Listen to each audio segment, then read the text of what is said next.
Bienvenidos a su programa Desenlace. Hoy tengo el honor de contar como invitado a Luis Brito García, quien es abogado y doctor en Derecho, escritor e historiador, ensayista y dramaturgo. Profesor, muchísimas gracias por estar aquí. Muchas gracias a ustedes por Gracias. compartir con estos momentos. Además, me hace mucha ilusión compartir con usted, pues siempre lo he visto por televisión y bueno, tener una franca conversación, no tan solo a nivel histórico, sino también a nivel contemporáneo, lo que está sucediendo actualmente. Sé que usted tiene siempre un análisis certero en ese sentido. Profesor, quisiera comenzar preguntándole, ¿cuáles cree usted que son los puntos de inflexión más importantes, los hitos en nuestra política contemporánea? Bueno, hay una cábala, que es la cábala del 8, que dice que en los años terminados con 8 tiende a producirse un cambio importante, ¿no? Bueno, y fíjate que efectivamente a finales del siglo pasado, ya hacia el 98, viene la votación abrumadora a favor de Hugo Chávez Frías y la entrada en el gobierno, que por cierto sepulta hasta el día de hoy los partidos tradicionales. Es un punto de inflexión muy importante. El otro gran punto de inflexión es el fracaso del golpe de Estado del 2002 y del sabotaje petrolero. Como Hugo Chávez Frías tiene una posición generosa, prácticamente no sanciona a nadie, etcétera, se limita a decir reflexiones, pues viene inmediatamente un golpe todavía más feroz, que es el sabotaje petrolero. Le cuesta a la nación arriba de 15.000, 20.000 millones de dólares. Todavía el cálculo completo no se ha hecho y sin embargo el poder popular sobrevive ambos desafíos. Yo diría que, bueno, otro de los puntos de inflexión viene a ser el momento en el cual se derrota el ALCA en el año 2005, que señala como el inicio de la declinación de la hegemonía de Estados Unidos en América Latina y el Caribe. Y otro punto de inflexión sumamente determinante es la muerte de Hugo Chávez Frías y el hecho de que el bolivarianismo sobreviva y siga ganando elecciones una vez que su comandante pues, supremo nos ha dejado. Porque sobre el bolivarianismo se puede decir, bueno, es que es un fenómeno caudillista. Yo tengo algunos libros sobre el funcionamiento de eso, La máscara del poder, La lengua de la demagogia, sobre cómo en el siglo pasado se recabaron los consensos populares a través de una especie de caudillaje, mezcla de los signos del caudillismo con métodos modernos. Y además, pues no, lamentablemente el comandante nos dejó. Sin embargo, el bolivarianismo sigue siendo un centro de la vida nacional. Y el otro elemento es, bueno, el ingreso petrolero. Desciende brutalmente el ingreso petrolero y sin embargo el bolivarianismo gana la elección del presidente Maduro, pierde la de la Asamblea Nacional y sin embargo se recupera en la constituyente. Es decir, fíjate, eso marca que no se trata de un mero proceso carismático de que Hugo Chávez Frías tenía unos dones, pero que una vez que se ha ido ya eso se acabó. No, es cierto. Chávez tenía lo que llamarían los politólogos un gran carisma, pero lo importante es que fundó un proyecto con perspectiva de perdurar.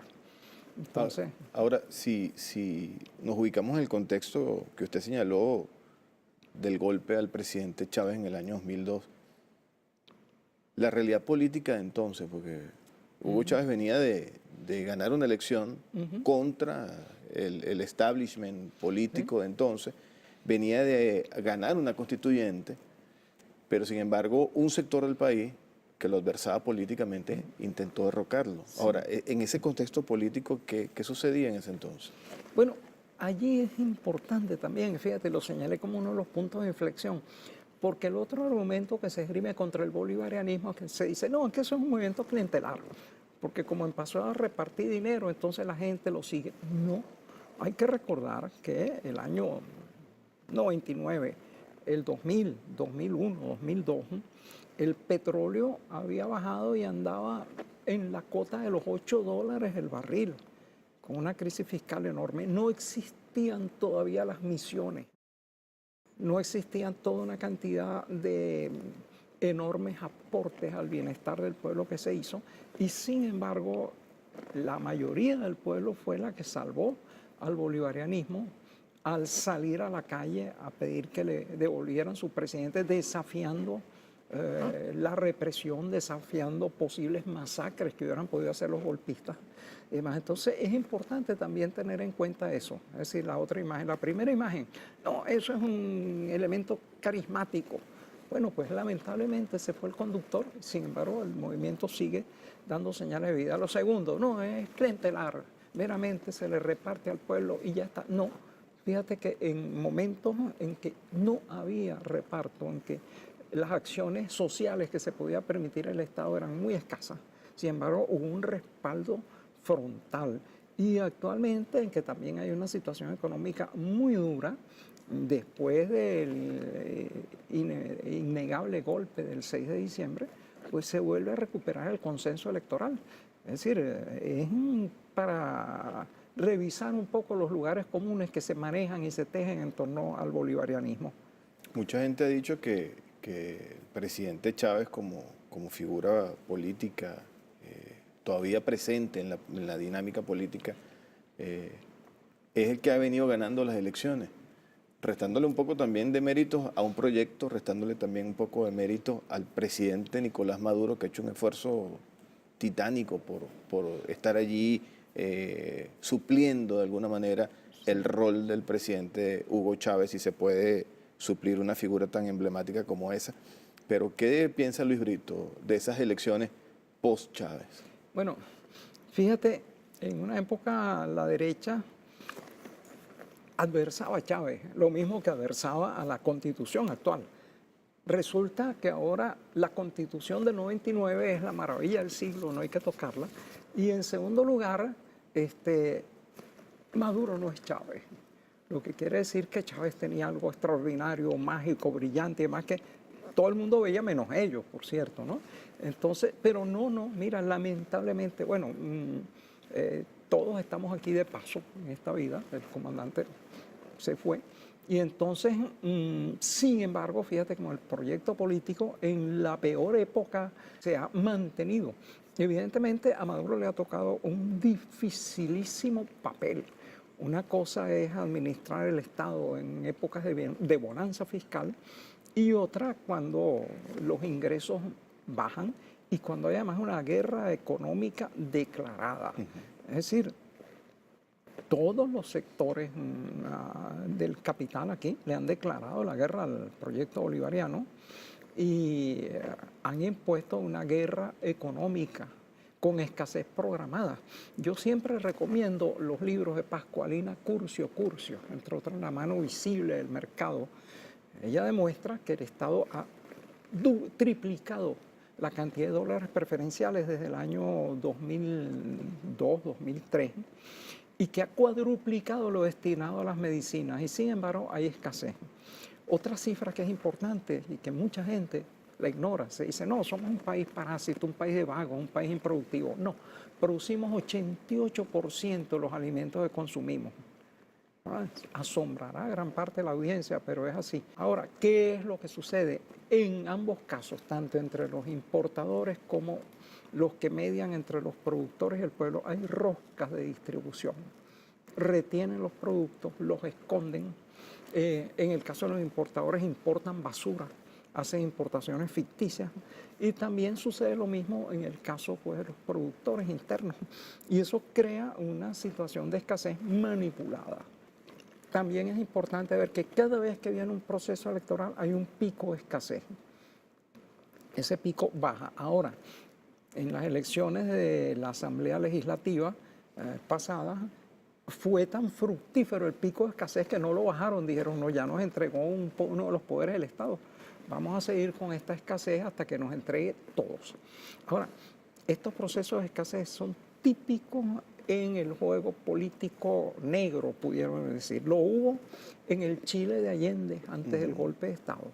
Los hubo, por cierto, antes de que la Unión Soviética fuera disuelta porque Yeltsin movió el ejército para cañonear el edificio de la Duma con gran parte de los legisladores adentro, que es el máximo poder del soviet, de los soviéticos. Entonces hubo también una escasez programada y en casi todos los procesos políticos hay eso. Aquí, bueno, se la ha manejado y se la ha impuesto ya durante un tiempo excesivo, a pesar de que no hay razón para que la haya. Repito, se han triplicado y cuadruplicado los dólares preferenciales dados a los importadores y producimos 88% de los alimentos. ¿Cómo es eso de que hay escasez? Había antecedentes históricos de una guerra económica aquí en Venezuela como la que hemos vivido en los últimos años. Mira, como la que hay actualmente, no. Hubo unos tiempos de escasez cuando Medina Angarita, porque había una guerra mundial. Sin embargo, mira, se logró que hubiera incluso paz social, no había represión, Medina Angarita no tuvo presos políticos, etcétera, etcétera, había la mayor libertad de prensa y repentinamente pues esta Acción Democrática dio un golpe y entonces se tomó el poder. Pero no hubo eso. Ahora, había la escasez en tiempos de Carlos Andrés Pérez y la especulación desmedida, pero en ese caso no se trataba de desestabilizar el gobierno. Más bien los sectores económicos apoyaban al gobierno porque él era el que apoyaba las políticas neoliberales que estaban detrás de la escasez y del alza de precios. Hay que recordar que Carlos Andrés Pérez suscribió una carta de intención del Fondo Monetario Internacional, por cierto, que se la llevó Moisés Naim, el que fue después director de Foreign Policy en Estados Unidos. Y entonces esa carta acogía todas las medidas neoliberales. El que está pensando el neoliberalismo puede arreglar la situación actual. Es que no conoce nada de la historia. Los precios se multiplicaron. Los productos desaparecieron inmediatamente, pero de una manera tan drástica y tan brutal que el pueblo se sublevó y salió a la calle. Y de allí viene un poco la Venezuela contemporánea. Es decir, de aquella deslegitimación de una socialdemocracia que se había vuelto neoliberal y que aplicó la más terrible de las represiones contra un pueblo que salió a la calle movido por el hambre, sencillamente. Yo diría que el colapso del neoliberalismo empezó en Venezuela. Es decir, fue la primera vez que todo un pueblo se alzó contra un paquete neoliberal y no en los gestos, en las opiniones, no, salió a la calle. Y entonces hubo una confrontación en la cual desde luego resultó vencido el bando que estaba desarmado, que era el pueblo. Pero eso marcó no solo la escena venezolana, la mundial. Profesor, yo quiero que al regreso del corte analicemos un poco el contexto en el que se da la Asamblea Nacional Constituyente del año 99, con el contexto histórico en que se da esta Asamblea Nacional Constituyente. ¿Cuáles son las principales similitudes y cuáles son las principales diferencias de esos dos momentos históricos? Si usted quiere interactuar con Luis Brito García, hágalo a través de nuestras redes sociales, Desenlaces TV en Twitter y Desenlaces TV en Instagram. Ya venimos.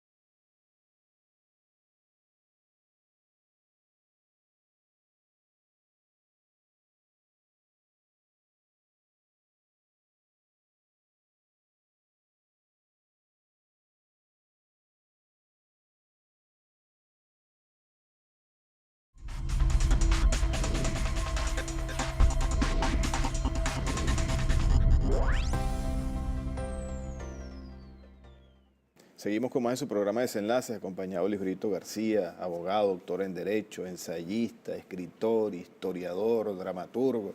Profesor, ¿en qué faceta se siente más cómodo usted?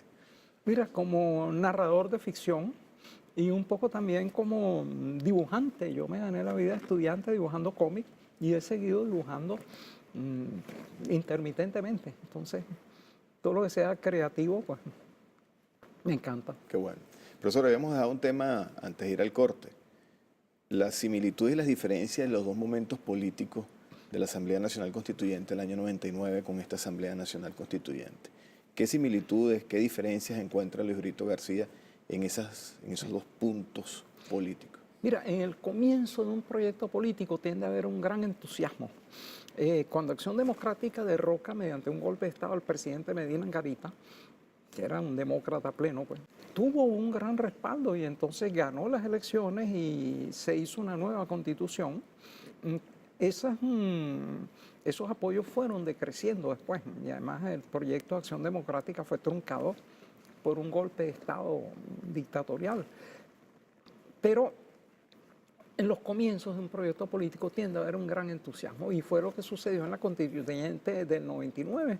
Ahora, fíjate tú que se convoca actualmente la constituyente, un momento en donde el proyecto político está seriamente atacado, sobre todo por la guerra económica, en la cual se acaba de salir de un revés electoral.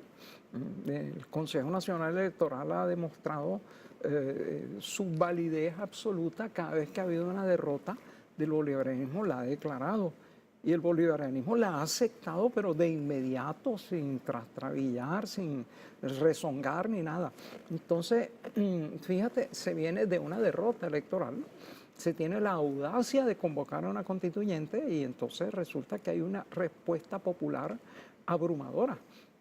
Tan es así que la propia derecha, con todo y que como siempre lo hace, cuestiona el resultado electoral, gran parte de la violencia y de los crímenes de odio que estaban lanzados desaparecieron o declinaron, ¿no? Evidentemente esa es una aceptación tácita, se sabe cuál es la realidad. Entonces hay esa diferencia, ¿no? Esa diferencia, la primera es una constituyente con una gran mayoría en una época de auge de un proceso político al amanecer y el otro después de 18, 19 años con tropiezos, con ataques de todo tipo, con grandes momentos, con momentos bajos, se convoca en un momento en que ha declinado el respaldo electoral y sin embargo se obtiene una gran votación. Yo digo que ese es un gran voto de confianza del pueblo. ¿Fue un riesgo muy grande del presidente Maduro llamar a una constituyente en este contexto político? Sí, yo diría que sí, fue un riesgo, bueno, resultó acertado, resultó fructífero, pero fue un riesgo porque se ha podido repetir la votación negativa del 6 de diciembre, no se repitió. Y yo diría, y siempre digo, es fundamental en Venezuela responder a la guerra económica con una serie de medidas contundentes, eficaces y además inmediatas para mantener ese respaldo político. Entre otras, diría yo, el Estado debe asumir la importación y distribución de los bienes básicos. Es decir, me refiero a los bienes básicos, no es que cosas de lujo además las vaya a importar también. Eso tiene riesgos de ineficacia, tiene posibles riesgos de corrupción, pero peor que lo que ha sucedido poniendo la importación de los bienes básicos en manos de ese pequeño oligopolio de importadores con dólares preferenciales es muy difícil.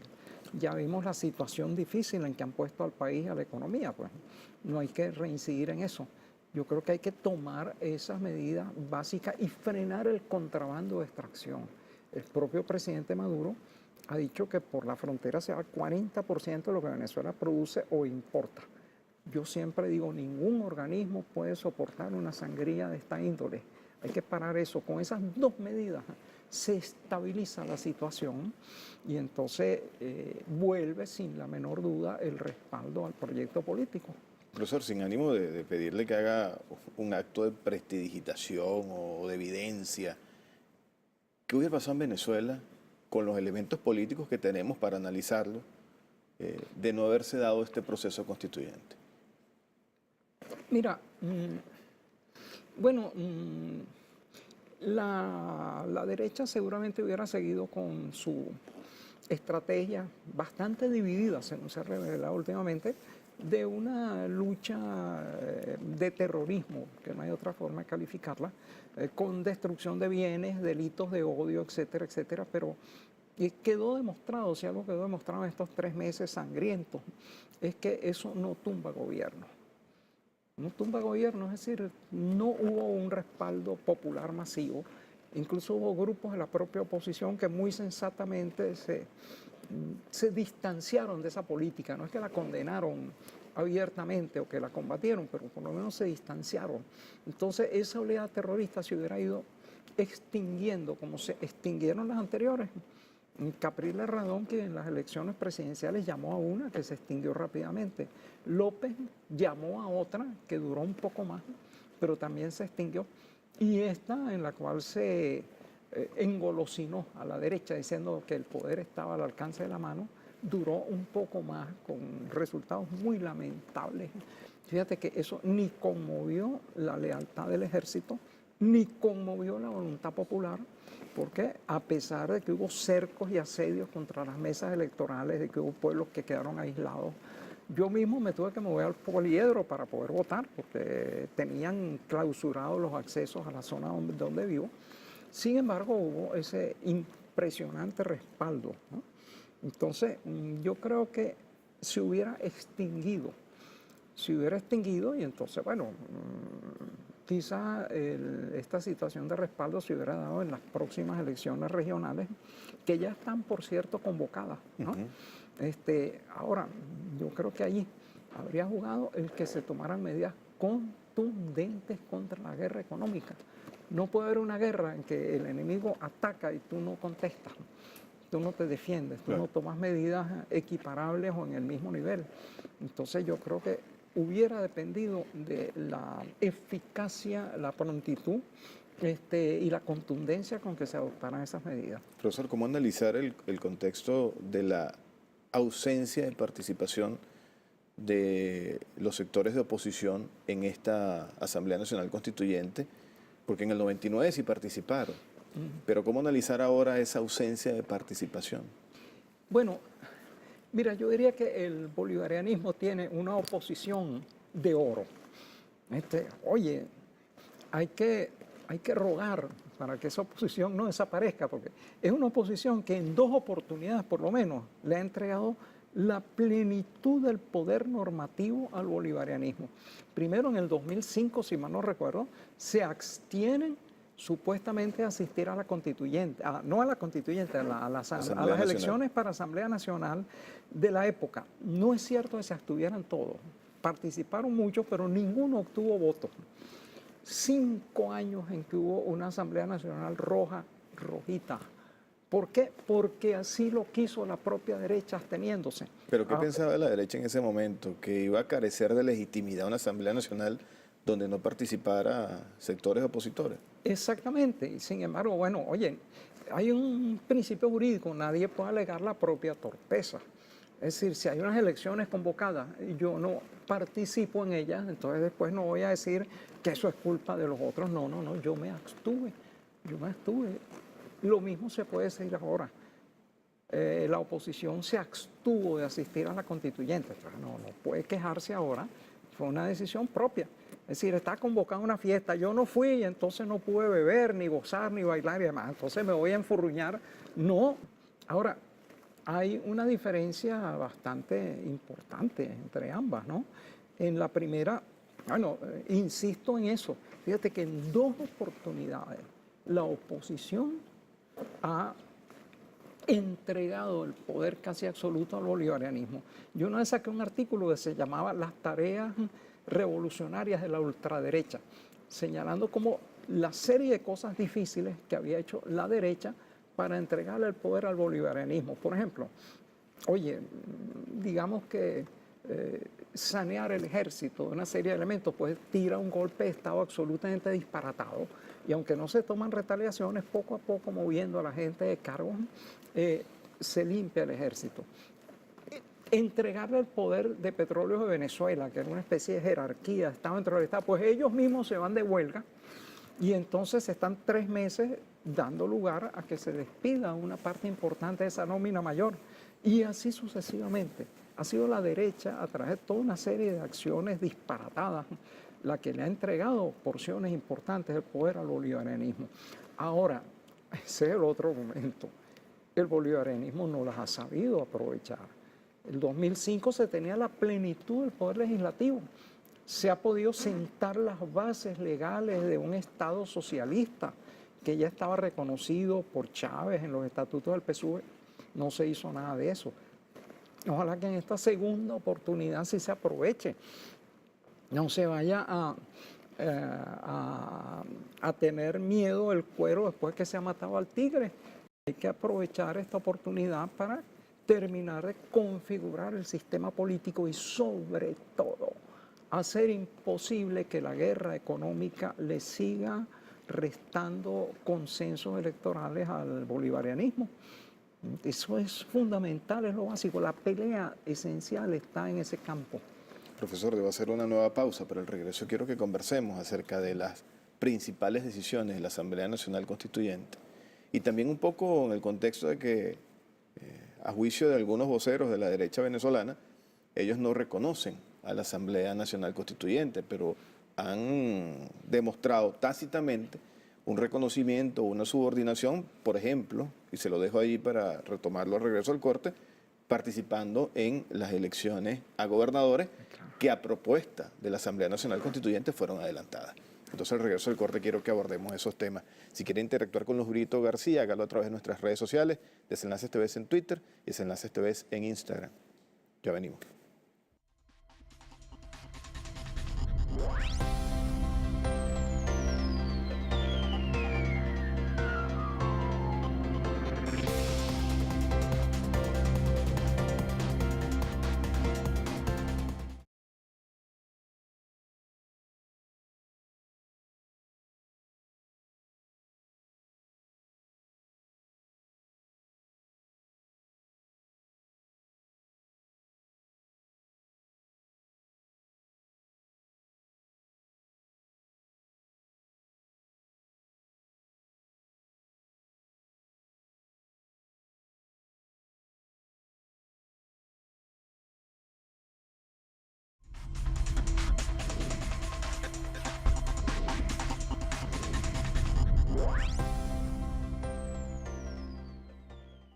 Estamos de vuelta en su programa de Desenlaces acompañado de Luis Brito García. Profesor, antes del corte estábamos hablando de la ausencia de participación de la oposición, de la derecha venezolana, en este proceso constituyente.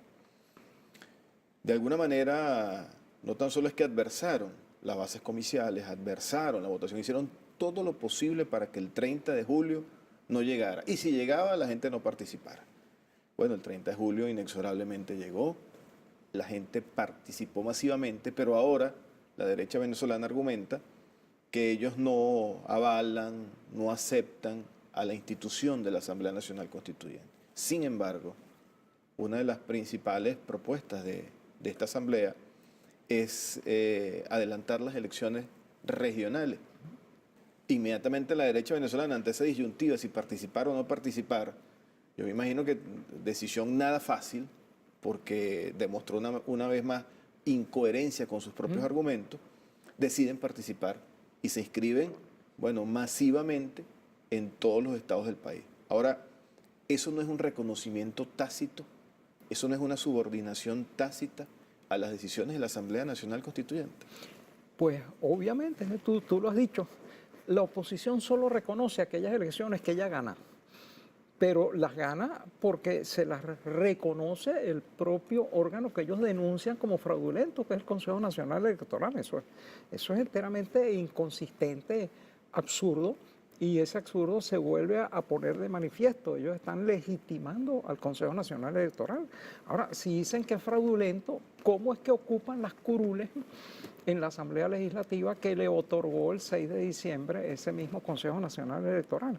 Es una situación pendular, contradictoria, absurda, pero lo importante es que al aceptar las candidaturas, lanzar candidaturas, están otra vez relegitimando el juego político democrático.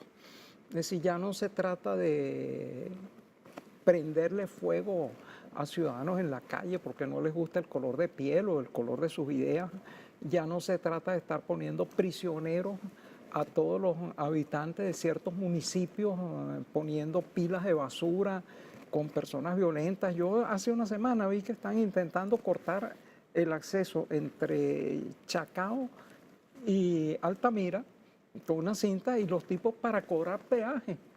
O sea, es una cosa de un salvajismo y una necedad absoluta que nadie puede estar de acuerdo, ni los opositores. Se les debe haber caído la cara de vergüenza cuando veían que en nombre de la oposición, que tiene sus argumentos ideológicos, eso se estaba convirtiendo en un simple acto de canterismo, sencillamente, de corte de paso. Entonces, bueno, el juego político se reestabiliza por las vías democráticas. Desde luego que hay sectores de la oposición que están, que los llaman la resistencia o algo así, que están decididos a seguir incendiando ciudadanos, a seguir poniendo presos a los distritos opositores con colaboración de la policía, etcétera, pero no creo que eso cuente con un consenso mayor.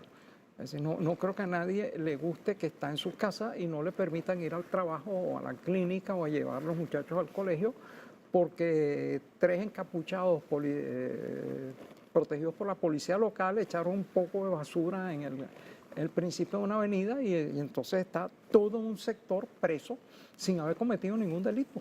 Ahora, antes de entrar en consideración de las principales medidas que ha tomado hasta ahora la Asamblea Nacional Constituyente, quiero no dejar pasar por alto algún comentario que usted hizo, que es la cantidad de gente que estuvo en las calles durante más de 3 meses apoyando hasta algunas medidas absurdas, pero bueno, dando demostraciones de apoyo a sectores de la derecha violenta, a actos de terrorismo que vimos en los principales municipios del estado Miranda, del Distrito Capital.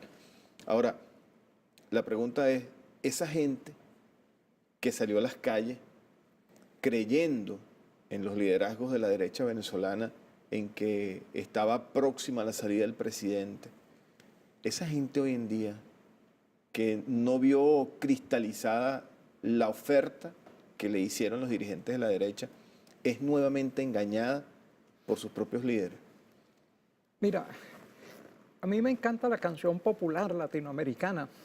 Hay una que dice, voy viviendo ya de tus mentiras y es por eso que te quiero tanto.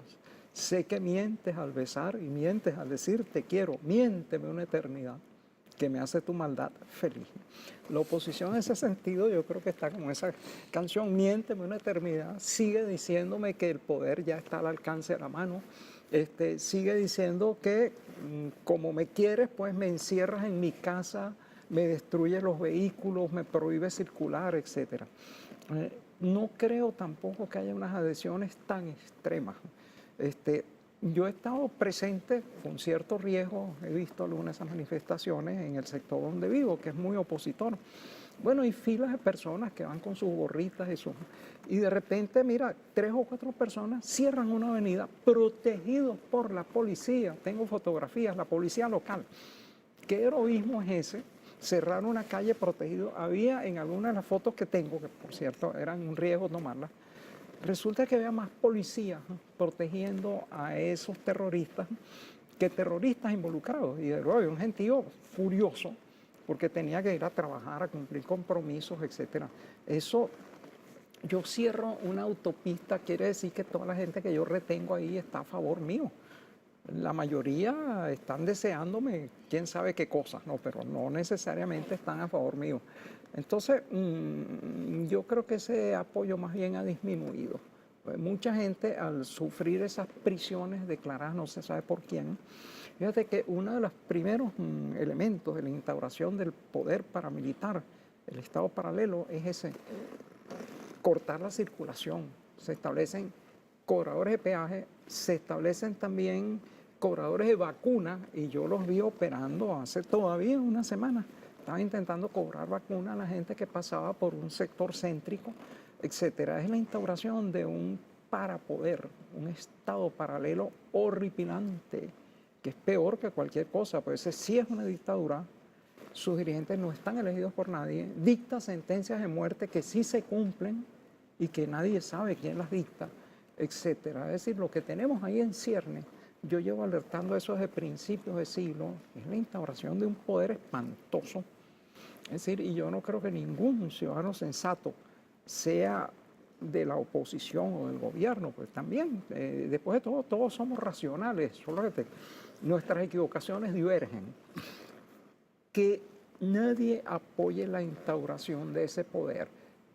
Y ese es un poder que si llega a poner autoridades en el gobierno, no son autoridades del pueblo, Son autoridades de ese parapoder terrorista que mata, que usa armas de largo alcance, que comete crímenes de odio, etcétera, etcétera. Es decir, ya sobre eso hay experiencias históricas en otros países de lo que ha sucedido. Ese poder se está manifestando en ciernes. Y estas oleadas terroristas que han ocurrido son manifestación de eso, son un aperitivo. Después del golpe de abril del 2002, Chávez dijo, miren, esto es como una muestra, unas goticas de lo que es el fascismo. Pues hemos tenido últimamente unas muestras, unas goticas de lo que es el paramilitarismo actuando.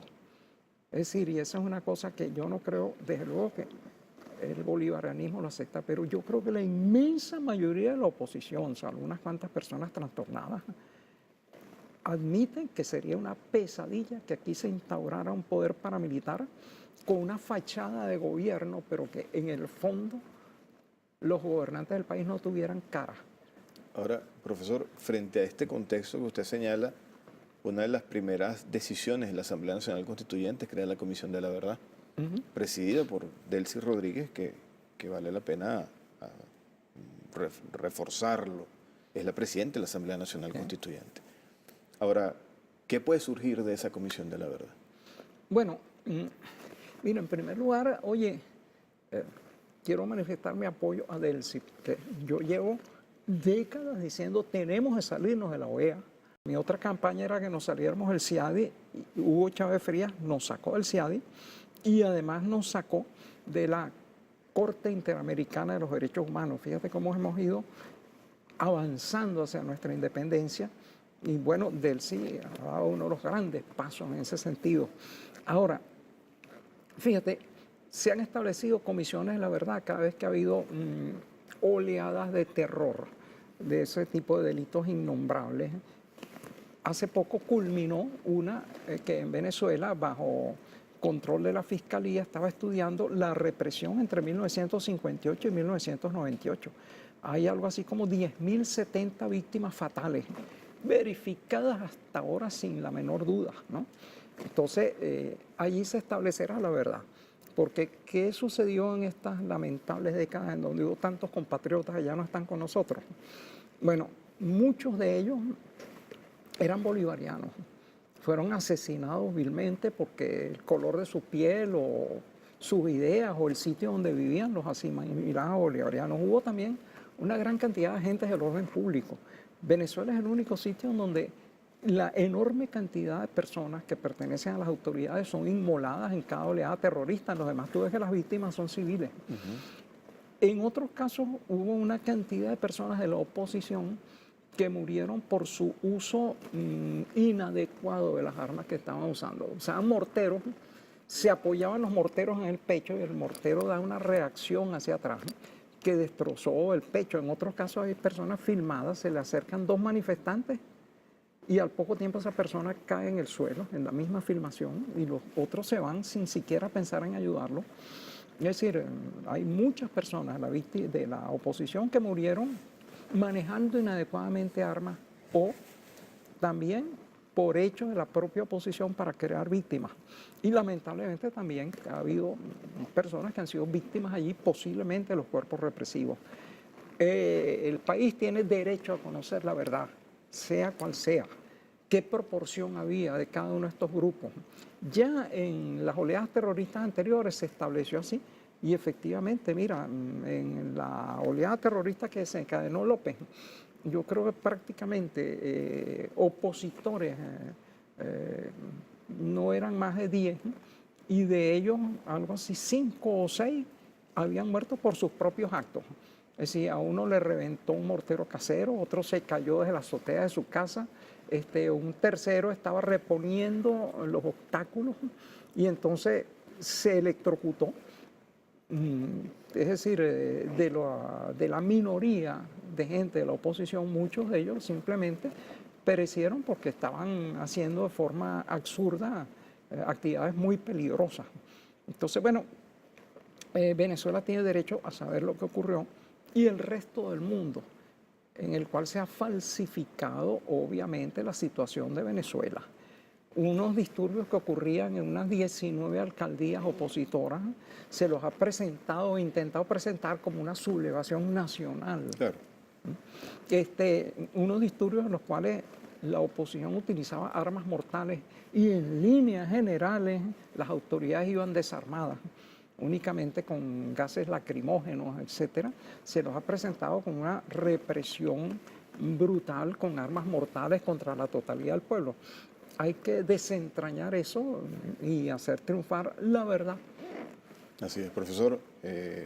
Vamos a una última pausa, pero quiero hacer un comentario adicional a lo que usted acaba de señalar, porque en un mundo tan mediatizado, si se puede utilizar ese término, ¿Sí? todo lo que uno diga y todo lo que uno haga queda registrado en algo, en alguna red social, en algún medio impreso, en algún medio audiovisual. Y yo creo que ahí está el principal insumo para que la Comisión de la Verdad pues realmente venza la impunidad colocando la justicia donde tiene que estar. Al regreso del corte quiero que hablemos sobre cuáles son los principales retos que ve Luis Brito García para esta Asamblea Nacional Constituyente. ¿Dónde cree que debe enfocarse más en la dinámica del país la Asamblea Nacional Constituyente en los próximos días? Interactúe con nosotros en nuestras redes sociales, Enlaces TV en Twitter y Enlaces TV en Instagram. Ya venimos.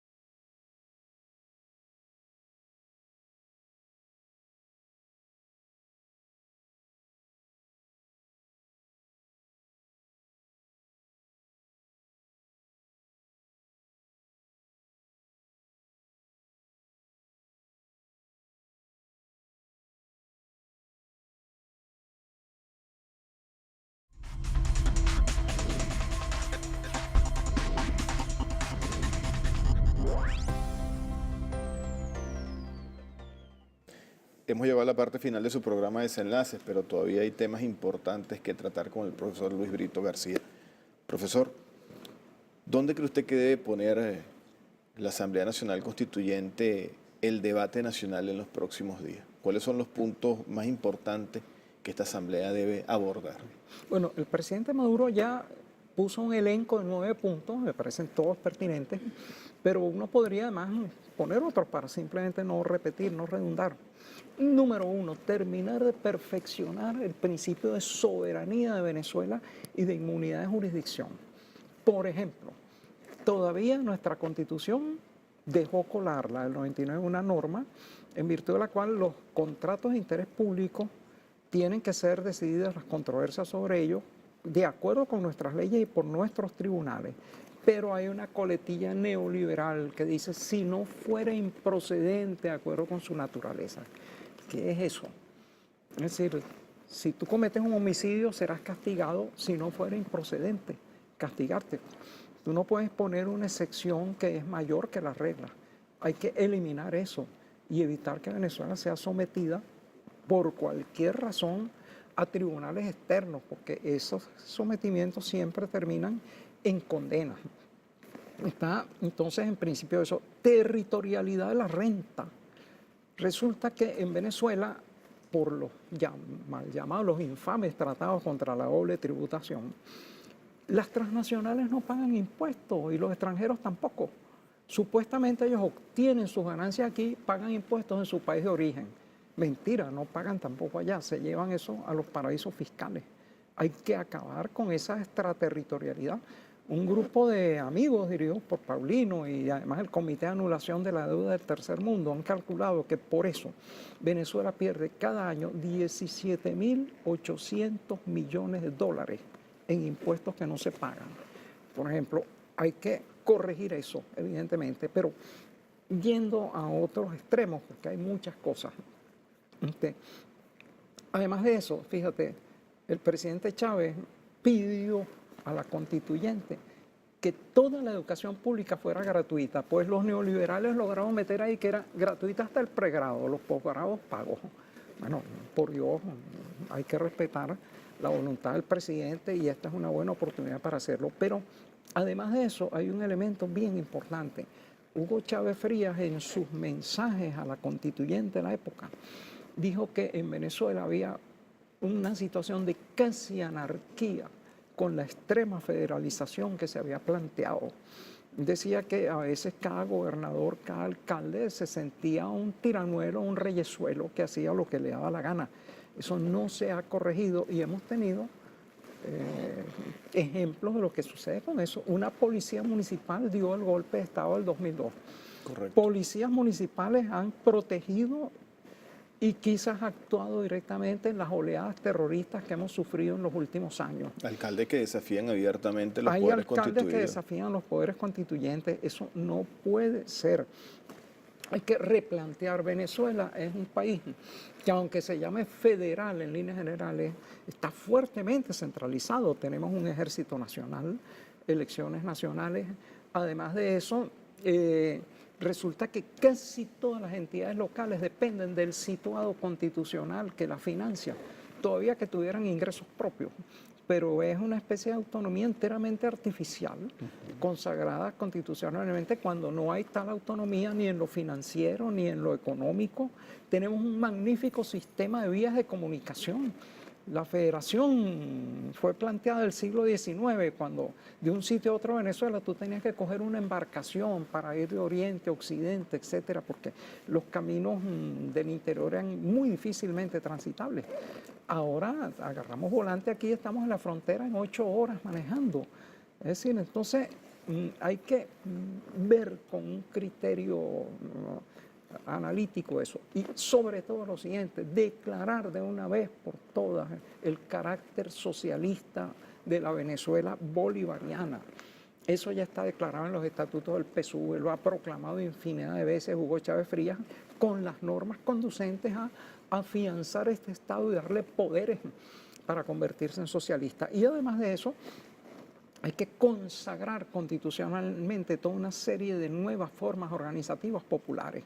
Están las comunas, están los movimientos sociales, están las misiones, están los fundos zamoranos, están las industrias o empresas recuperadas, está la red de medios libres, alternativos y comunitarios, toda una cantidad de nuevas realidades sociales que necesitan o requieren una consagración constitucional. Entonces esas son algunas de las cosas que podrían ir en el nuevo texto constituyente. Pero hay muchas más, pero sería estarnos semanas un poco conversando sobre ellas. Yo diría estas como propuestas así inmediatas, urgentes. Todas muy interesantes. Ahora, ¿qué vislumbra Luis Brito García para lo que queda de este año a nivel político? ¿Cómo determina Luis Brito que podría ser la dinámica política de aquí hasta diciembre? Tenemos unas elecciones de gobernadores, tenemos una Asamblea Nacional Constituyente en pleno ejercicio de sus funciones. ¿Cómo coexistir con esas elecciones? ¿Cómo coexistir con esos nuevos gobernadores que van a ser electos allí? ¿Qué vislumbra en lo que queda de este año 2017? Bueno, mira, obviamente el de Venezuela es un sistema democrático, quizás uno de los más democráticos del mundo. Entonces, eso implica que hay personas que tienen distintos puntos de vista políticos y que son válidos mientras estén apoyados por la mayoría, de modo que habrá que canalizar formas de entendimiento con la oposición que no consistan en estar destruyendo el país o destruyendo a la otra mitad de la ciudadanía, obviamente, y eso depende en gran parte de que se tomen medidas para neutralizar la guerra económica que está declarada contra el gobierno y la población de Venezuela. Allí sí no hay paz. Los gerentes de esa guerra económica, los grandes importadores, los oligopolios de la distribución, siguen en una guerra terrorista despiadada contra el pueblo venezolano para obligarlo a que deje de respaldar al bolivarianismo y preste su consentimiento para un proyecto liberal que sería atroz. Entonces, lo que vaya a suceder en el próximo año y los años venideros depende un poco de cómo se responda a esa guerra económica. Yo siempre digo, el pueblo venezolano le ha dado una carta en blanco, un cheque en blanco, un enorme respaldo al bolivarianismo cuando en una situación de escasez, de guerra económica, de verdadera dificultad económica en algunos casos, pues se ha respaldado el proyecto político. Pero eso no puede ser eterno, ni gratuito, ni demás. El proyecto político tiene que responder golpeando a los actores de la guerra económica y fluidificando la distribución de bienes para el pueblo. Repito, producimos 88% de los alimentos que consumimos, ¿por qué no llegan al pueblo? El Estado triplica y cuadruplica las cantidades de dólares preferenciales, ¿por qué no llegan los bienes importados al pueblo? 40% de lo que Venezuela produce o importa se va por la frontera. ¿Por qué se va por la frontera? ¿Cómo es posible eso? Todas esas cosas tienen que ser corregidas para que vuelva un respaldo pleno al sistema político, pero además para garantizar el bienestar de los venezolanos, que sean de oposición, sean partidarios del gobierno, etcétera, tienen derecho a llevar una existencia libre, digna, con sus necesidades cubiertas. En ese sentido, en los 18, 19 años del proceso bolivariano hubo logros extraordinarios. Esos logros tienen que continuar. No puede ser que la existencia del venezolano se vaya desmejorando sin pausa. Entonces, se tiene que volver a garantizar la distribución y a continuar los grandes logros sociales del bolivarianismo para que exista además una plenitud en el respaldo electoral y en el consenso político. Profesor, le agradezco muchísimo su intervención el día de hoy. Lamentablemente, hoy el tiempo sí es verdad que fue más cruel que de costumbre. Cuando los invitados son de su nivel, sin duda alguna que uno siente que el tiempo como que se apresura más. Pero estoy seguro que muy pronto estaremos nuevamente aquí analizando esta Asamblea Nacional Constituyente que todos los días genera información importante, todos los días genera alguna noticia de interés para todos los venezolanos, y usted con ese análisis certero que siempre tiene, estoy seguro que tiene muchísimo que aportar en este tema. Así que le agradezco su compañía el día de hoy. Muchísimas gracias, y a todos ustedes gracias por la interacción que hemos tenido en nuestras redes sociales, Desenlaces TV en Twitter, Desenlaces TV en Instagram. Toda historia tiene su desenlace. Vimos el desenlace de esta historia de la mano de Luis Brito García. Nosotros nos vemos en la próxima entrega. Agradecido.